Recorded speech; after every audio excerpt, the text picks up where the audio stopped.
So this will be, so y is equal to log of x plus root under x square plus 1 to the base a, where a is greater than 0, a is not equal to 1.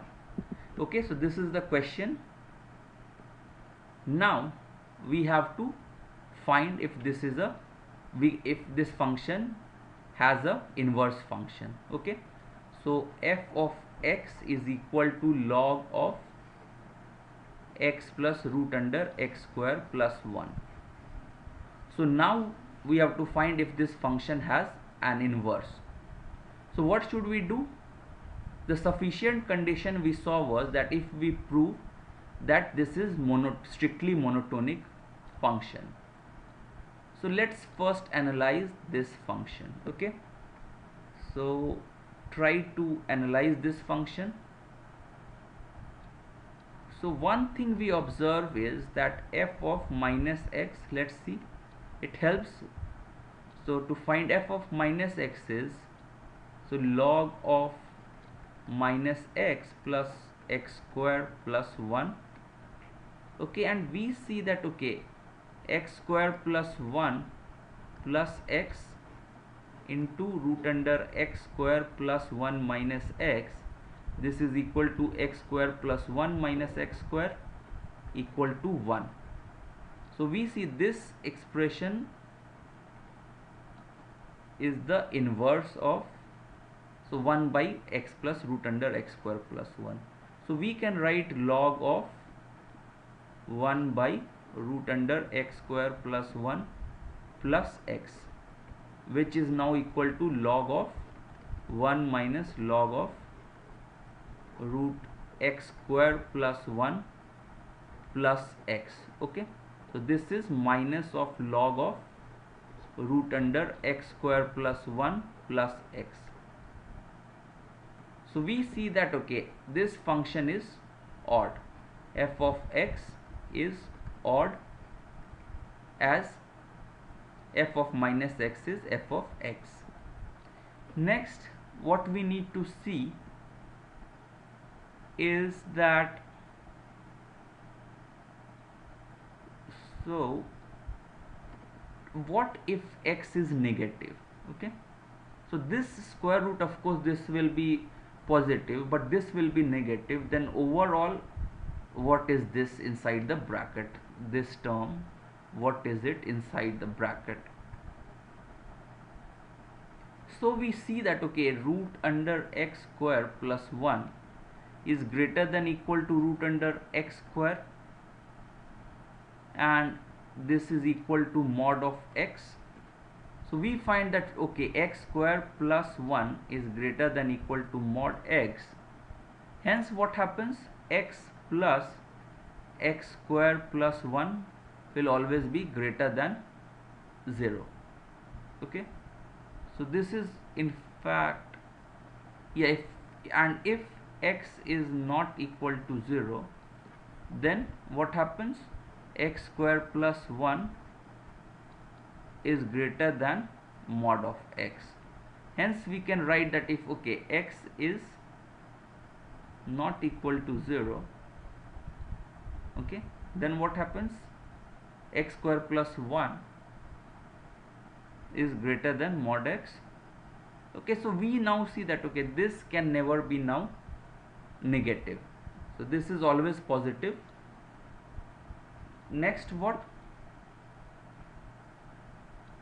Next we see that now this function will be, as x increases, when x is greater than 0, so what happens?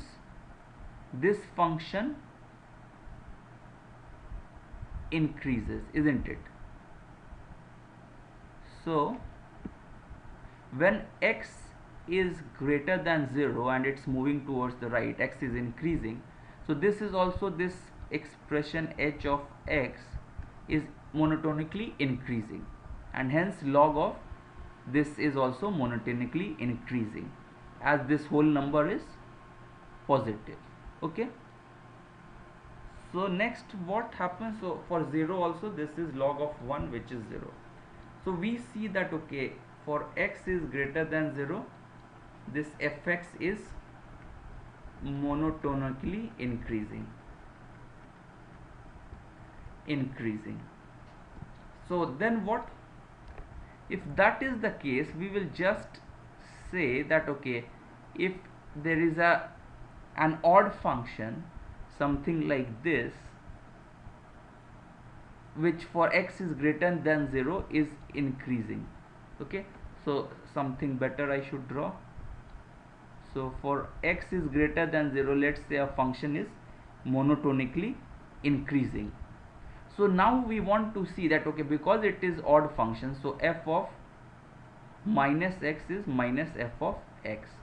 So we will plot, so this will be getting here, it is getting mapped to something here, this is getting some, because it is here, so it's getting mapped to here, so it will become something like this. So what happens, we see that okay, here also in x is less than 0 also it will be monotonically increasing. So this way now we find that okay, fx is monotonically increasing for x is less than 0 and x is greater than 0 also, and so for x is equal to 0 also, for all numbers it is, because for x is 0 it will be log 1, so 0, so it is monotonically increasing for all x. So it means that okay, fx has an inverse. Okay, so now we try to find the inverse of that fx, which is fx is equal to y is equal to log of x plus root under x square plus 1 to the base a. Okay, so now what happens, so we can write it as, so f of minus x will be log of minus x plus root under x square plus 1. So this is again log of minus log of x plus root under x square plus 1, as we saw it is a odd function, an odd function. So what happens, so f of minus x is minus of this. So now what we can write, taking the logarithm, so y is that, so a to the power of y is equal to x plus root under x square plus 1. And now what we see, so we also want one equation that okay, we have what happens to minus y. A to the power of minus y is minus x plus root under x square plus 1. Okay, so then we can subtract, so these from, so x 2x is a to the power of y minus a to the power of minus y by 2. So x is this, so gx, the inverse is a to the power of x minus a to the power of minus x by 2. Okay, so this is about finding the inverse of this function. So it involved a lot of concepts. So first, of course, the easiest thing is try to prove that whatever function you are trying to find its inverse, first prove that okay, it has the sufficient condition that it is monotonically increasing or monotonically decreasing in the domain. That's what we proved here, and then try to find from y is equal to f of x, try to find x is equal to g of y. Okay, this way this function will become now the inverse.